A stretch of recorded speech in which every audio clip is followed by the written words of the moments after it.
Hello guys, welcome back to my channel. কেমন আছো তোমরা সবাই? আশা করছি সবাই ভালো আছো, আমরাও মোটামুটি ভালো আছি। তো আজকে তোমাদের সাথে শেয়ার করতে চলে এসেছি ছোট্ট একটা ব্লগ।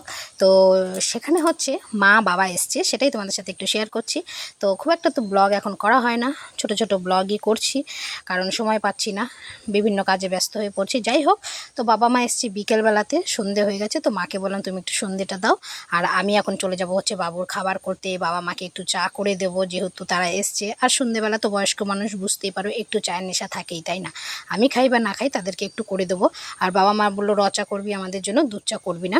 তো বাবুর জন্য খাবার করব। আর এদিকে দেখো, বারান্দার যে আমাদের চৌকিটা আছে, সেটা তো যেহেতু কেউ মানে নেই বাড়িতে, আর থাকার মতনও কেউ নেই, সেই জন্য টুকিটাকি জিনিস কিন্তু ওটার উপরেই উঠিয়ে রাখা হয়। তো সেটাকে এখন পরিষ্কার করে বিছানার চাদর চেঞ্জ করে দেবো, কারণ বাবা তো বারান্দাতেই ঘুমোবে, আমি মা বাবু ঘরে ঘুমোবো। তো সেই জন্য চলে এলাম ওটাকে পরিষ্কার করে চা করতে। তো দেখো, বাবা মার জন্য চা করে নিয়ে এসেছি, আর আমি তো খাবো না। আর চা পাতাটা মাকে দিতে বলেছিলাম, মা এতটা পরিমাণে চা পাতা দিয়ে দিয়েছে যে কালো হয়ে গেছে। তো মাকে বললাম যে এগুলো ভালো চা পাতা, এতটা দিতে হয় না, অল্প দেবে। তো মা বললো আমি তো জানি না। তো যাই হোক, আজকে ফার্স্ট টাইম খাচ্ছে, খাক, অসুবিধে নেই। বলে দিয়েছি নেক্সট টাইম হয়তো আর সেইটা দেবে না, বা আমি যদি কাছে থাকতাম তাহলে হয়তো এতটা কালো হয়ে যেত না। চাটা একটু কালো হয়ে গেছে, এই আর কি। তো ওইদিকে বাবু বসে গেছে মায়ের সাথে, গল্প করছে। আর ওকে স্কুলে কাজ দেওয়া ছিল, সেটাই দিয়ে দিয়েছি, যে তুই বসে বসে এগুলো লেখ আর দিদার সাথে গল্প কর। তো ও গল্প করছে, আর মা শুয়েছিল। তো মাকে দিয়ে দিলাম এখন চা। মা বলছে আবার বিস্কুট খাবো না, নিয়ে যা। তো ওই জন্য বিস্কুট নিয়ে গেলাম, মাকে দেবো হচ্ছে মুড়ি। আর এখানে দেখো আমার ছোট্ট মিষ্টি উনি চলে এসছে সন্ধ্যেবেলাতে, মেজদি দিয়ে গেছে, বলছে ওকে একটু রাখো।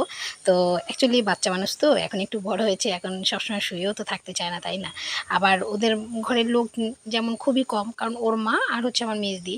তো মেয়েদি তো কাজ নিয়ে ব্যস্ত, আর আমাদের যে মেয়ে, সেও আবার একটু পড়াশোনা নিয়ে ব্যস্ত, তাই ওর সাথে খেলা করা বা কথা বলার মতো কেউ নেই। তো ওই জন্য আমাদের ঘরে দিয়ে গেছে, যেহেতু মা বাবা আছে। তো ওই জন্য ভাবলাম তোমাদের সাথে একটু শেয়ার করি। তো এই মিষ্টি বোনে খেলা করছে, আর আমি ওর সাথে একটু কথা বলছিলাম। তারই মাঝখানে কি হয়েছে জানো? তারই মাঝখানে হয়ে গেছে বাবু এসছে ঘুড়ি নিয়ে। ওর সেজুমা ওকে একটা ঘুড়ি দিয়েছে, আর ওর সেজে যে যে এসে এইমাত্র দিয়ে গেল এই লাটাই। কিন্তু লাটাই যে সুতোটা, সেটা হচ্ছে লাইলনের সুতো বোধ হয়। তো আমার তো একটু একটু ভয় লাগছিল, বাচ্চা মানুষ, কচি কচি হাত, যদি ছিঁড়ে যায়, কেটে যায়। তো কিন্তু কি করব, বাচ্চা মানুষ নেশা, সবাইকে এখন দেখছে ঘুড়ি ওড়াতে, তাই ওরও শখ হয়েছে। তো সেজমাকে গিয়ে বলেছে মানে আমার যে সেজোজা, তার হচ্ছে দোকান আছে, মুদিখানা দোকান, তো তারা সেখানে বিক্রি করে। তো সেই জন্যই ওকে আবার আর লাটাই, ঘুড়ি এগুলো সব এনে দিয়েছে। তো সেটাকে নিয়ে ও এখন পড়েছে, যে ওটাকে কিভাবে ওড়ানো যাবে, ওটাকে কিভাবে কি করা যাবে। তো ফার্স্ট টাইমে কিন্তু বাবু এই ঘুড়ি হাতে পেলো, ওকে এর আগে দেওয়া হয়নি। তো আমি দিতাম না, যেহেতু সে জমা দিয়েছে, তাই সেখানে তো আমি না করতে পারি না, তাই না? একটা বড় মানুষ ভালোবেসে কিছু দিচ্ছে, সেখানে আমি না করবও না। তো এই দেখো, ঘুড়িটা নিয়ে বসে গেছে, সুতো টুতো লাগিয়ে পুরো সব একাকার ব্যাপার। তো চলো, যাই হোক, এখন আমি রান্নাঘরে ঢুকবো, রাতে রান্না বান্না করব। আজকের মতো এখানেই শেষ করছি, দেখা হচ্ছে পরবর্তী কোনো একটি ভিডিওতে। আজকের মতো টাটা।